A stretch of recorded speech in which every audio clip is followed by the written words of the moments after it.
Hello বন্ধুরা, আসসালামু আলাইকুম। Turkish republic of northern Cyprus থেকে সাজ্জাদ হোসেন সজল আপনাদের দেখানোর চেষ্টা করছি।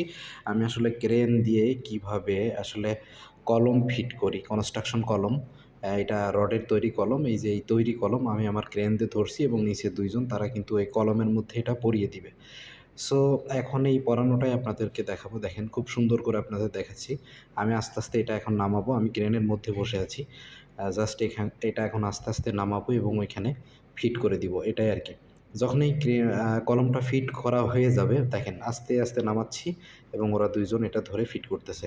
যখন এটা ফিট হয়ে যাবে, হ্যাঁ, এই যে এখন ফিট হয়ে গেল। ফিট হয়ে যাওয়ার পরে এর পরবর্তীতে ধাপে এই রডের গায়ে মূলত আসলে আ তক্তা দিয়ে শাটারিং করা হয় এবং ওই শাটারিংয়ের ভিতরে ঢালাই ঢালা হয়। এরপরে একটা পূর্ণাঙ্গ বিল্ডিংয়ে তৈরি হয়। সো এটাই হচ্ছে কাজ, আমার কাজ। দেখানোর চেষ্টা করলাম, দেখেন হয়ে গেছে। এটাই হচ্ছে কনস্ট্রাকশন কাজ এবং আমি ক্রেন দিয়ে সাধারণত এই কলমগুলো লাগাই নিচে থেকে কমান্ড করার ফলে। তো থ্যাংক ইউ। সবাই ভালো থাকুন, সুস্থ থাকুন। ভিডিওটা ভালো লাগলে লাইক, কমেন্ট করে দিবেন। Thank you.